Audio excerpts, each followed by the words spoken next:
years old and I go to San Diego State University. ¿Así comes Lucy? ¿Quieres que comes Lucy? No. We have to go, Miss Lucy. My day-to-day is just basically when I go to school, I get him up, get him ready, give him breakfast, take him to daycare. After daycare, I go to school, depending, how many classes I take that day. After that, I go to work. After work, I pick him up from daycare, and I come home, feed him, try to get him to bed early so I could get some homework done, if I get homework done. There's a lot of support from my mom, my brother, my sister-in-law, just because if I have to work early in the mornings, I know I could leave my son with my mom. If for whatever reason I can't pick him up, I know my brother could pick him up. If whatever it is, I have a lot of support from my family.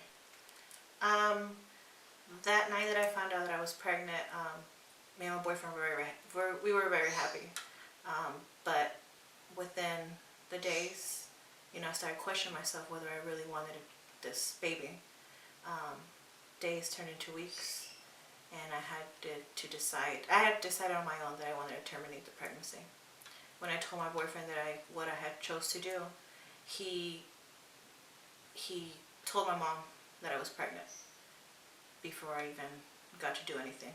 She was very mad. She was upset. She ran into my sister's room and told her that I was pregnant. She already knew I was pregnant because I had already told her.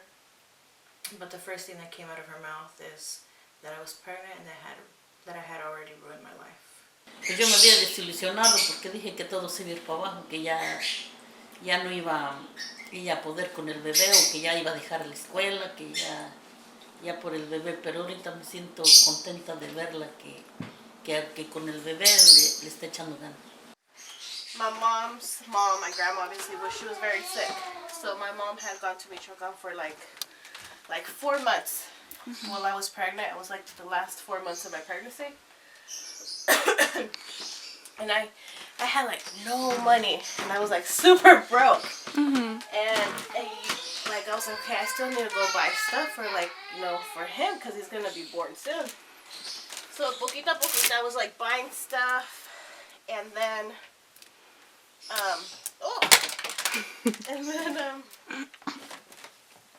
and then I went to Babies R Us, and no tenía mucho dinero. So I started looking in the clearance section, and I go in the clearance section, and I was like looking at all the other couples that were buying like clothes together for their newborns and stuff. Y yo nomás ahí estaba solita, I was alone, and I started crying, and I was just like, I was just crying. I was like praying to God to like give me strength to find some clothes for him because I knew I didn't have that much money. And I veo esos overalls. And it was for it didn't have a price tag. And I was like, I'm going to go check how much it is. And the lady told me it was like 97 cents. And I was like, wow. So I took it. And when I started making the shadow box, that was the first thing I went to because it's just like a memory of how sad I was and how I didn't really have that much money to buy him clothes. But at the end, it just makes me, I just always look at that and I'm like, man, it's really not that hard at the end, There's always light to the end of, everything. And I feel like at the moment you feel just isolated, you feel lost, you feel, all kinds of feelings. But in the end, everything turns out better.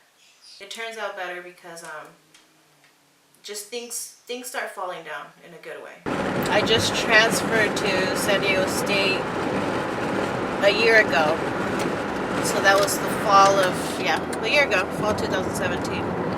Transferred, and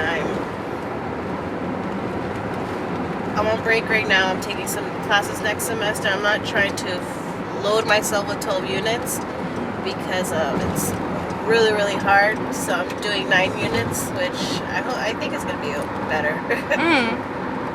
Yeah. Where were you going to school before? I was at Mesa College. And then, I was at Mesa College.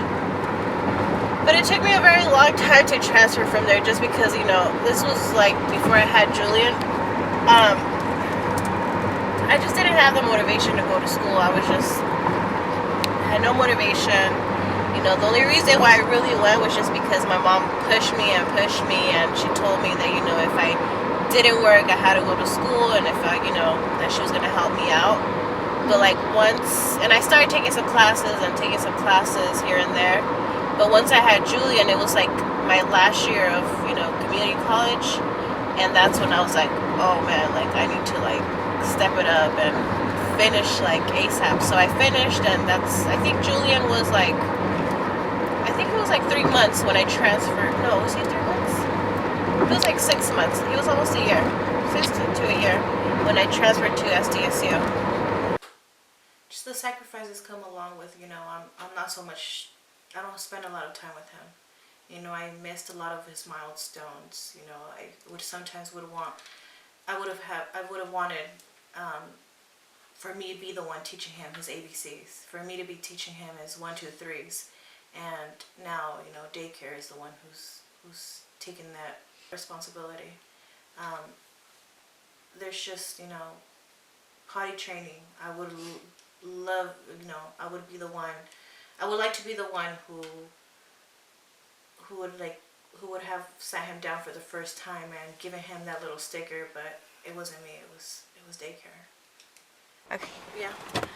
So now that I dropped off Julian, I sometimes take my mom to work just because she doesn't have transportation. So this is basically what we do. Just take her to work.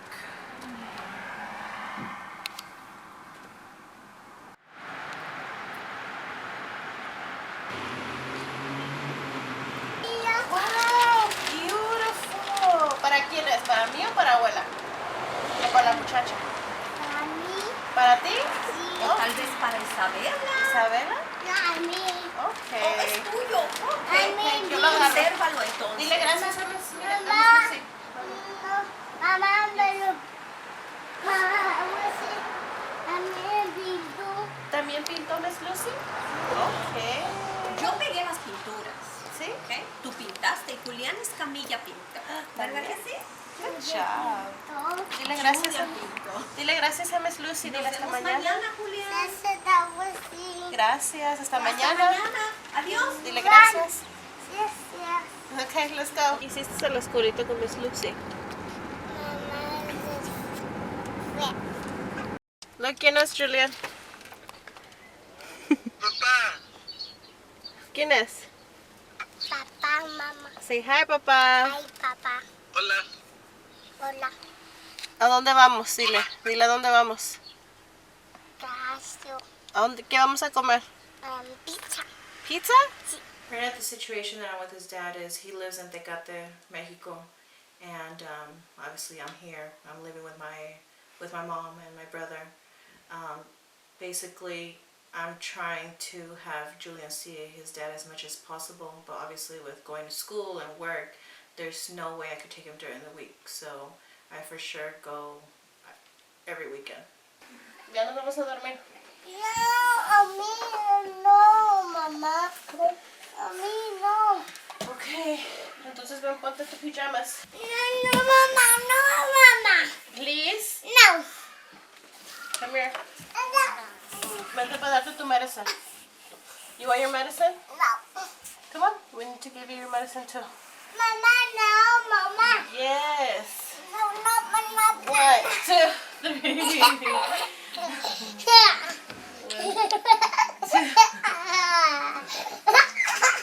Where's your tongue? At the end of the day, I'm just, you know, overwhelmed. I just want to get to bed and sleep, but I know I have to stay up and get some work done.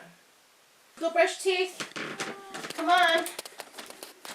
Let's brush teeth. Come on. No, mamá.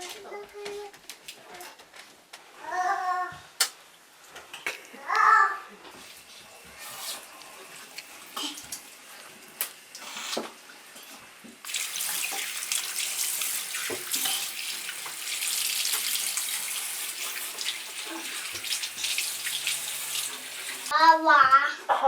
A diferentes. I love you. A little. I love you. Mom's looking down. Okay. I love you. Now that I haven't, I've become more responsible. You know, it's just, I have someone to take care of. I don't know what to answer for that. You can How he has changed. What do you think? How have I changed? From what I've seen, you. She's crying. I would say I look up to her. Because I was in that situation. I chose the different route. And she was the one that she was like the bigger person. Like I saw her grow up from how she was before to seeing her how she's been like a mom. It's just like she's a different person. And even now, like when we have our conversations, now I mean I'm probably the one that's kind of messing up, but it's like she's the person I would go to because I've seen her grow up. I think he has changed me, and he has given me like self-esteem. You know, I suffered a lot for self-esteem from loneliness, and now I see life with different eyes. You know, everything's bright. I see the positivity in people. I see the positivity in everything, and I think everything just seems so beautiful now with Julian. You know, he's that innocent little child that I love with all my heart, and I've never loved someone so much as I love him.